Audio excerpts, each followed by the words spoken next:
What is up, guys? Welcome to Forza Motorsport. And man, what a start it has been.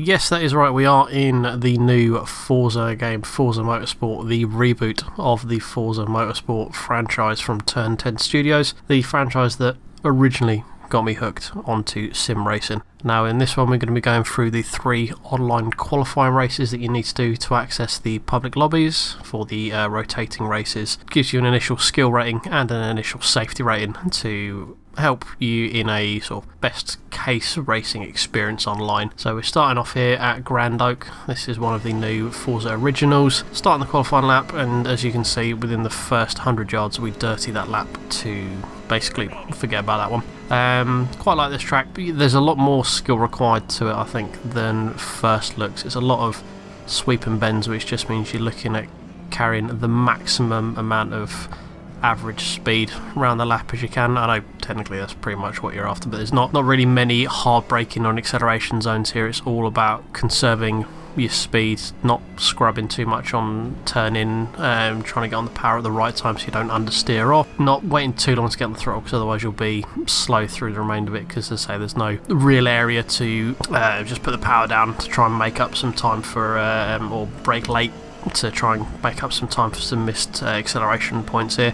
Coming through the last bend here, as you can see it's all pretty much flat out through this bit here. Pole is currently at 58.8, we put in a 59.6, so 0.8 off of pole currently, puts us P3, pretty happy with that as a first attempt. We got the third and final attempt coming over here. We do improve, but we stay P3 at 59.3. Now with these races you have the option of choosing the compounds. There's a bit of a mixture here, most people go mediums, a couple going soft. Watched a few videos where the mediums in the longer races looked like they were dying, so I thought I'd try the hard tyre here in a minimal risk capacity just to see how they really felt, because I hadn't really seen much about it up until this point. So we start off here, not the greatest to start, so you can see we lose a little bit to the guys in front, keeping left here just to keep the inside for the first sweep and bend up the hill. Got guys coming up the right hand side, we've also got coming up the left, so we are right in the middle, somewhere we do not want to be. We brake, turn into the apex, get bashed about a bit, and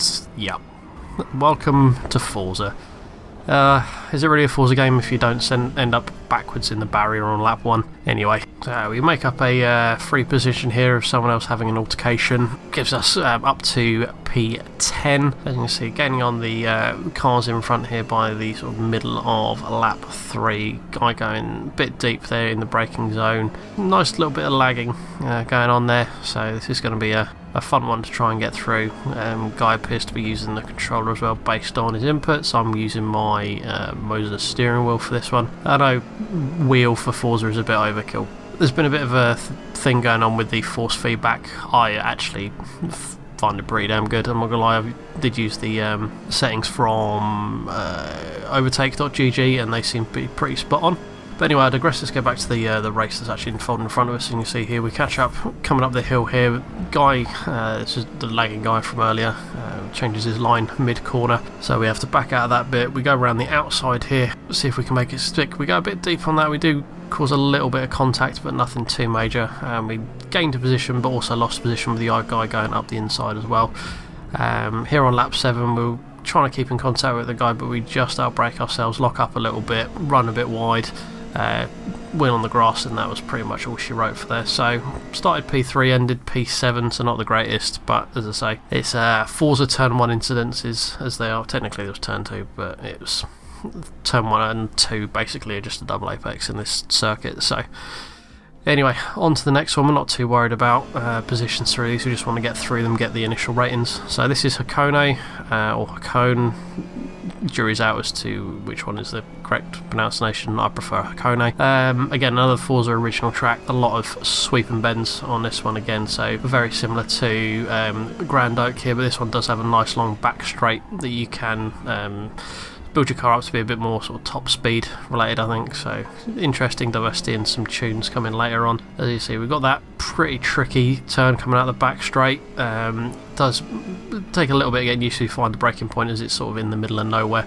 It's followed by a left-right sweeper here that if you go far too aggressive on the right hand of it, it puts you right up against the curbing on the inside. Makes this final run through this last corner very difficult. So as you can see on the second lap we managed to get our positioning right. First lap was nowhere really, 110.5. We do improve to a 109.6, leaves us 1/10 behind 6th position. So a bit of work to do in the race, but we'll see what happens here. Pondering on tyres again for this one, but we do settle on the medium. So here we go for race 2 at Hakone. Second position decides not to start the race at the same time as everyone else, so we make up a free position for that, and the guy on our left having to avoid that also means we make our way up to 3rd, where we actually qualified 5th. So I apparently read that wrong. So first corner here. Thankfully, we get through T1 without any form of major spins. We do get bashed about a little bit from the guys on the inside and also on the outside here. So it goes around through a left-right high-speed chicane here. And you see, as we take the left, the guy apparently doesn't want us taking that left just at that point, so we do get bashed out a little bit onto the wide. We get a warning for just being in the wrong place, which is always fun. With Forza's new warning system, penalty system, I found to be pretty good. So coming through the turn, I think it's turn 3, 4 maybe, the back end here, managed to catch up to the pack in front. I like to go a bit deeper onto this one here, pick up a later apex. I generally find it's better for me to keep to the right hand side through this one, to position myself for the left hander coming back into the start finish straight. As you can see, guys getting the positioning all wrong here. I mean, we do make up a couple of positions coming out the corner here, one guy getting it very wrong, and we're now in the drag race up to T1. The car in front does seem to have a penalty as well, so he's obviously caught up in some of the altercations at the beginning of the race. We hold it tight, the guy slots in behind us, look to pick up acceleration points. Still not quite up to speed with this circuit as yet, but pretty happy with that. We do make up a bit of time coming down the back straight into this tricky corner here. Late apex, but we just carry a bit too much speed, run out onto the curbing. I was not sure how it would work, so I held off the throttle a bit just to try and avoid any sort of like time gain penalty. We let the guy go up our inside here, forces us a little bit wide on the exit, so we were compromised very much for this long left-hander. Some weird lag spike happening with the car in front, deciding to drive on its front wheels for a bit. Slotting the slipstream seems to be pretty strong when you're within a couple of tenths of the cars in this game, so it's going to be something interesting to utilise going forward. If we hadn't have got a bit conservative on that, though, we would have had our nose chopped off a bit, so pretty happy we backed out of that one just to keep in the race without having to be bashed about too much. As you see, we've got a guy behind us who's having a quick look as we come through the apex of this left-right chicane. We had to get a good run up on him with the slipstream and stuff, and doesn't particularly want to afford us any space on the inside, so we do need to take to the inside curbing a little bit. Once again, we become the middle of 3, which we don't want to be. A couple of bits of bashing makes us miss our braking point, so we just try and get as much control back as we can without riding straight into a wall, getting around there. One person obviously getting it very wrong, so we get that position back, and again someone getting greedy on the right hander there. We sweep around in front of him for the left hander, having our positioning much better. And as you see, the car in front has got a 2.75 penalty, 2.75 second penalty, sorry, ahead of us, so looking like an easy P5 if we just stay close to this guy. But we get a much better run here coming out through the first couple of complexes in towards the left right fast chicane. Coming through here, we're already ahead coming into the last bit of the back straight. We're over the crest and coming around the final corner here, we do say make P5, so we have P5 either way, but 5 on track is always the better way to get it. So that is race 2 in the bag. We have a 7th and a 5th, as you can see, a 108, so not too far off the fastest people there. First time on this track, I'm pretty happy with that. So finally we are at Laguna Seca, but it's not the Laguna Seca that you think of. We should explain a bit more on that later. Qualified issues, as they are pretty much a thing for me in these sim racing games, so we end up qualifying in P4. We go for the medium tyres once again, and as we go to start the race, we end up absolutely messing up shifting, going up to 2nd, trying to start in that. So we effectively stall off the line, lose a load of places, and as you can see, this version of Laguna Seca is what they call Laguna Seca Short. It's one I've never seen in any racing game before, but effectively it cuts out all of the infield bit. You go straight from where T1 would normally be, straight up to the hill to the kink before the corkscrew. So here we go through the kink here. I really enjoy the dust and gravel in the new Forza. It really does sort of hamper your vision, and diving straight into it blind is very scary. As you can see, standard Forza things with corkscrew. The gentleman there on the right hand side didn't want me passing, so I decided to go left at the top of the hill way before the start of the corner. So we are off into the gravel and we are back to P11 after making up a couple of places. However, we have a couple of people running very, very deep here into the final turn of Laguna Seca, as everyone always does, misses their braking point. So free position up to P10. As you can see, coming through this quick bit, this is what I was expecting on T1 was carnage there. That's why I was not too worried about being at the back to begin it. So load of positions made up there, back to P7, coming through corkscrew. We have a look up the inside, but we decided it's probably best not to be honest. We do cut the exit a little bit. I've seen a few people get some quite hefty penalties on that. Pretty happy to get out of that with no penalty at all. Dive up the inside here for P6. Guy tries to cut back.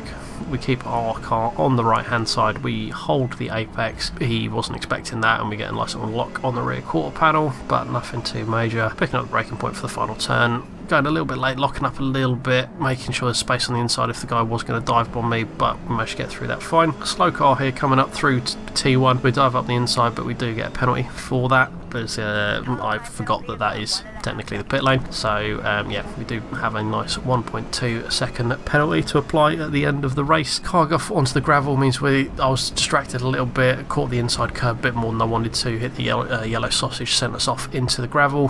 We're slow up the hill coming to corkscrew, so a lot happening in this race here considering it's only 7 laps. We are fighting for P7, P8, all of us with time penalties at this point. The gentleman in front of me with a massive 9.25 who decides to Tokyo drift it around the last corner in a front wheel drive touring car, so I'm not really sure what was going on there. So coming out of here, we do run a little bit wide on the exit of the final turn for lap 5, picks up another small penalty of 0.2 a second there. Didn't let off the throttle as much as I should have really, so only me to blame for that one. Coming down here on the end of lap 6, we have a guy rejoining in the best way you do in Forza, which is making a beeline for the racing line to make sure no one can push past you. So we're coming into the last lap here, we are right on the back of these two here, so there might be something we can benefit out of here. We get a much better run out of the kink up towards the corkscrew. So to look around the outside, we are ahead coming up into the braking zone. We do leave space on the inside, we give him the space there, he gets a nice bit of lift off oversteer coming through the second part of corkscrew. We do put the foot down, we get in front here coming down the sweeping left. Once again, as we did before, we're going to hold it on the right hand side. We miss our entry point a little bit, which means we do drift into the middle of the track. We hold it now on the inside of the final turn. He decides there is another car width in there anyway, so we give him the space, we run wide, but we don't manage to get the place on track. But we do see that he's got a 3.6 second penalty, so even with my 1.4 we are comfortably in effectively 5th position, even though we finish 6th on the road. So yeah, let me catch my breath because that has been a lot of action in 3 races here, which is why I do enjoy Forza. But main thing, our ranking is we are safety rating A out of potential S. Getting caught in a couple of collisions probably didn't help that too much. And out of potential rating of 1 to 5,000, we are in the upper mid 3, 4, 6, 9. So going forward, we should have some pretty good caliber lobbies. Should be pretty interesting. There are 2 staple hoppers, which are going to be very interesting. We've got the Forza Touring Car and the Forza GT, 2 of my favourite tin top racing series. So more content coming for Forza. Hope you enjoyed it. I definitely did. Thank you very much for watching. If you did enjoy it, leave a comment, subscribe, like, all that jazz, and I shall see you in the next one. Cheers.